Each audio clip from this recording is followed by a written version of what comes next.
박성민 목사의 매일 큐티 묵상입니다. 민수기 11장 26절로 35절입니다. 그 기명된 자 중 엘닷이라 하는 자와 메닷이라 하는 자 두 사람이 진영에 머물고 장막에 나아가지 아니하였으나 그들에게도 영이 임하였으므로 진영에서 예언한지라.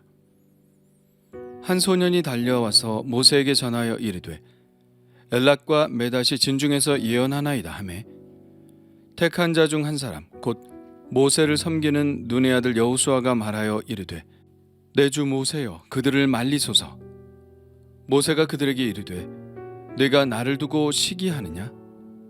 여호와께서 그의 영을 그의 모든 백성에게 주사 다 선지자가 되게 하시기를 원하노라. 모세와 이스라엘 장로들이 진중으로 돌아왔더라. 바람이 여호와에게서 나와 바다에서부터 메추라기를 몰아 진영 곁 이쪽 저쪽 곧 진영 사방으로 각기 하루길 되는 지면 위 2규빗쯤에 내리게 한지라. 백성이 일어나 그날 종일 종야와 그 이튿날 종일토록 메추라기를 모으니 적게 모은 자도 10호멜이라. 그들이 자기들을 위하여 진영 사면에 펴두었더라. 고기가 아직 이 사이에 있어 씹히기 전에 여호와께서 백성에게 대하여 진노하사 심히 큰 재앙으로 치셨으므로 그곳 이름을 기브롯 핫다와라 불렀으니 욕심을 낸 백성을 거기 장사함이었더라. 백성이 기브롯 핫다와에서 행진하여 하세롯에 이르러 거기 거하니라. 아멘. 그 기명된 자 중 엘닷이라 하는 자와 메닷이라 하는 자가 있었습니다.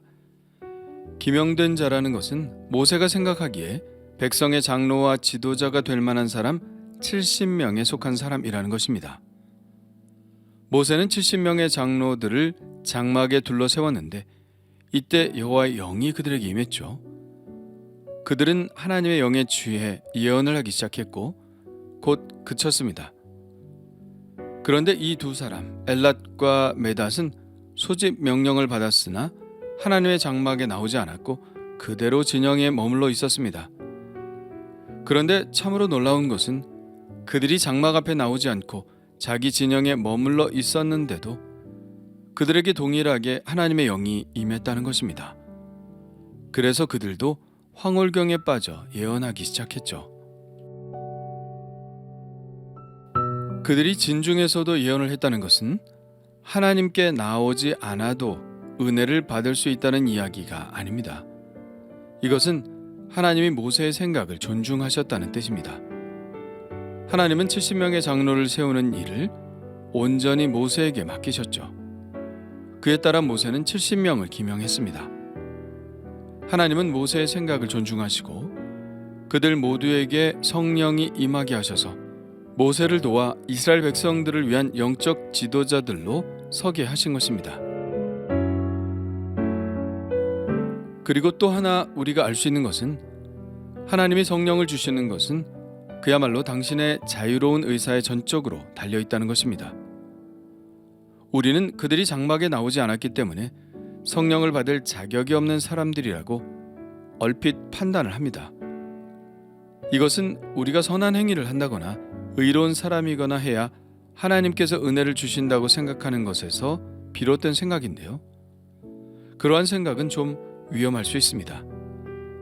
왜냐하면 그러한 생각이 결국 나의 의를 세우는 것으로 귀결될 가능성이 많기 때문이죠. 분명히 말하지만 하나님이 은혜를 주시는 이유를 우리는 알 수가 없습니다. 그저 하나님의 자유로우신 주권에 달린 문제일 뿐입니다. 그러므로 하나님께서는 우리의 행위와 상관없이 은혜를 주실 수 있는 분이라고 인정해야 합니다. 이것이 바로 우리가 하나님을 경외하는 바른 태도죠. 사도 바울이 토기장이의 비유를 들어 하나님의 자유로우신 주권에 관해 이야기한 것이 바로 그런 뜻입니다. 그들이 진영에서 예언함으로 한 소년이 모세에게 달려와 그 일을 전하죠. 그 이야기를 함께 듣고 있던 모세의 시종 눈의 아들 여호수아가 모세에게 말합니다. 내 주 모세여 그들을 말리소서. 여호수아는 왜 말리라고 했을까요? 여호수아의 생각이 바로 우리의 생각입니다. 그들은 자격이 없다는 것이죠. 하나님의 장막에 나오라는 명령을 어기고 자기들의 진영에 있는 그들에게 이런 하나님의 은혜는 가당치 않다는 것입니다. 그래서 그것은 뭔가 잘못된 예언이라고 생각하는 것이죠. 그런데 모세도 그렇게 생각할까요? 그러나 모세는 전혀 다른 이야기를 하죠. 이렇게 말합니다. 내가 나를 두고 시기하느냐? 여호와께서 그의 영을 그의 모든 백성에게 주사 다 선지자가 되게 하시기를 원하노라. 모세의 반응에 여호수아의 마음이 읽혀지고 있는 것을 봅니다. 모세는 여호수아에게 내가 나를 두고 시기하느냐고 말하고 있습니다. 이것은 어떤 뜻일까요? 여호수아는 나름 모세를 생각하여 한 말이라는 겁니다. 여호수아는 하나님의 영은 모세에게만 임하여야 한다고 생각했습니다. 그래야 모세가 이스라엘 백성 중에 계속해서 존중을 받고 사람들이 그의 권위에 복종한다는 것이죠. 그러나 다른 사람들도 성령을 받고 예언을 하게 되면 모세의 리더십은 약화될 수밖에 없다는 것입니다. 그래서 그들을 막아야 한다는 것이죠. 그러나 모세의 마음은 그렇지 않았습니다. 모세는 이 모든 일이 하나님이 자신의 기도를 들어주신 결과라는 사실을 알았기 때문입니다.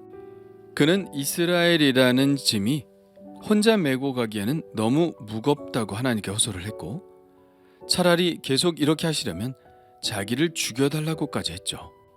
그래서 하나님은 이스라엘의 장로들을 세우셔서 모세의 리더십을 분산시키고 모세가 이 무거운 짐을 혼자 지지 않게 하신 것이죠. 하나님은 모세의 마음을 아셨고 모세도 이렇게 응답하신 하나님의 마음을 알았기 때문에 여호수아에게 그들을 말리지 말라고 한 것입니다. 하나님께서 하신 일이라는 거죠. 리더십을 분산시키는 것은 장단점이 있습니다. 아무래도 제1의 권위가 약화될 수 있겠죠. 그러나 그것이 정말 하나님이 주신 은혜라면 그런 걱정을 할 필요는 없습니다. 오히려 그들이 하나님의 뜻 가운데 자신의 역할을 잘 감당한다면 모세 리더십은 더욱 강화될 것입니다. 모세는 돕는 사람들이 함께함으로 더욱 큰 리더십을 행사할 수 있을 것이고 이스라엘 공동체는 더 강한 공동체가 될 것입니다. 우리의 교회들 안에도 이런 은혜의 리더십들이 세워지기를 소원합니다. 자, 이제 잠시 잊었던 일이 펼쳐지는데요. 이 모든 일이 촉발된 것은 고기를 먹게 해달라는 백성들의 원망 때문이었죠. 하나님은 그들의 원망이 마음에 들지 않으셨지만 한 달 동안 그들이 질리도록 고기를 먹게 해주시겠다고 말씀하셨습니다. 이제 그 일을 이루시죠. 그런데 어떤 방법으로 이루실까요? 모세는 전혀 불가능한 일이라고 했는데요. 양떼와 소떼를 잡은들, 바다의 모든 고기를 모은들, 장정만 60만 명이나 되는 사람들에게 한 달 동안 고기를 먹게 한다는 것은 불가능한 일이라고 했습니다. 그러나 그것은 사람의 생각이었죠. 하나님은 기가 막힌 방법으로 그들에게 고기를 먹게 하십니다. 하나님이 바람을 일으키시니 바다에서부터 메추라기를 몰아 진영 사방에 떨어뜨리십니다. 그 범위가 엄청나죠. 진영 사방으로 각기 하루길 되는 지면 위에 그것도 2규빗이나 쌓이도록 메추라기를 떨어뜨리십니다. 2규빗이면 90cm인데 성인의 가슴에 차도록 엄청나게 많은 고기가 쌓였다는 것입니다. 백성들이 일어나 종일 종야와 그 이튿날도 종일토록 메추라기를 모았는데 적게 모은 자라고 해도 10호멜이나 되었습니다. 한 호멜은 당나귀가 한 번 질 수 있는 양으로 약 220리터 정도 되니까 10호멜이면 2200리터입니다. 쉽게 말해서 10마리의 당나귀가 질 정도의 양이라는 것입니다. 이스라엘 백성들은 그 메추라기를 모아다가 자기들의 장막 사면에 다 펴두었죠. 철새인 메추라기는 봄과 가을에 큰 무리를 지어 날아와 시나이 반도의 지중해 연안과 때로는 시나이 반도 내륙도 뒤덮습니다. 좀 무거운 새들이 오랜 기간을 날아온 후에 지쳐서 내려앉으면 이들은 그리 어렵지 않게 손으로 잡을 수 있었죠. 이스라엘 사람들의 먹을거리로는 메추라기만큼 안성맞춤인 것도 없었습니다. 그러나 이 메추라기 사건은 하나님의 진노를 유발한 사건이기도 하였습니다. 20절에 하나님은 그들에게 메추라기를 줄 것이라고 말씀하시면서 이렇게 말씀하셨죠.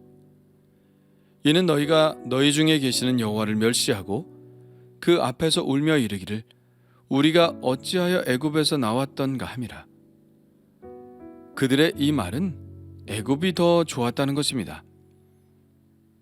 애굽에서 자기들을 끌어내신 하나님의 행동은 잘못되었다는 것이죠. 이것은 하나님의 말씀대로 당신을 멸시한 행동이라고 밖에 볼 수 없습니다. 그래서 하나님은 그들에게 은혜를 베푸는 동시에 그들에게 진노도 베푸시죠. 고기가 아직 이 사이에 있어 씹히기 전에 여호와께서 이스라엘 백성에게 진노하사 심히 큰 재앙으로 치셨습니다. 고기가 아직 이 사이에 있어 씹히기 전이라는 말은 고기를 씹고 있는 중에 라고 볼 수도 있고 메추라기 고기를 모두 먹어 없애기 전에 라고 해석할 수도 있습니다. 그러니까 메추라기 고기를 다 먹어 없애고 있는 이 한 달 동안의 기간 중에 하나님은 그들에게 재앙을 내리신 것이죠. 그것이 어떤 성격의 재앙이었는지는 나와 있지 않습니다. 학자들에 따라 34절에 욕심을 낸 백성이라는 말에 착안하여 고기를 갑자기 너무 많이 섭취함으로 생겨난 식중독이나 기타 질병일 것이라고 생각하기도 하고 또 어떤 학자들은 썩은 고기를 먹었기 때문에 발생한 질병이라고 하기도 합니다. 그것이 무엇으로 인해 발생했든 중요한 것은 그것은 하나님을 멸시한 대가로 하나님이 내리신 질병이라는 것입니다.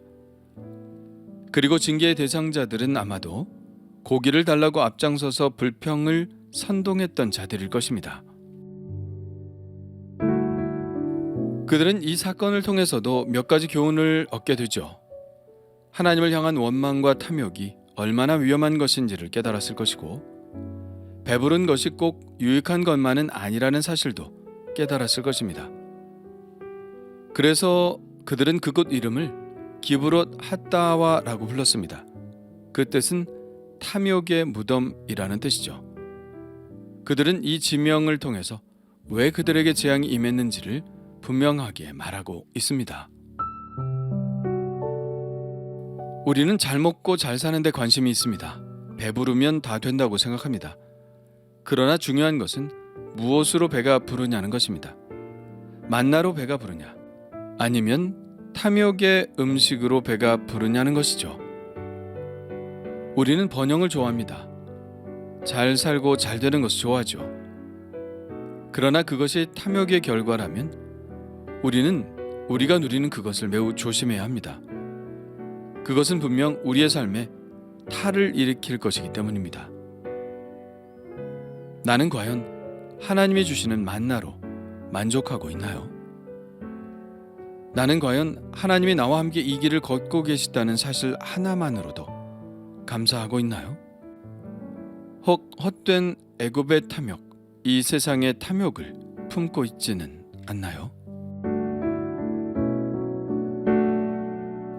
주님 감사합니다.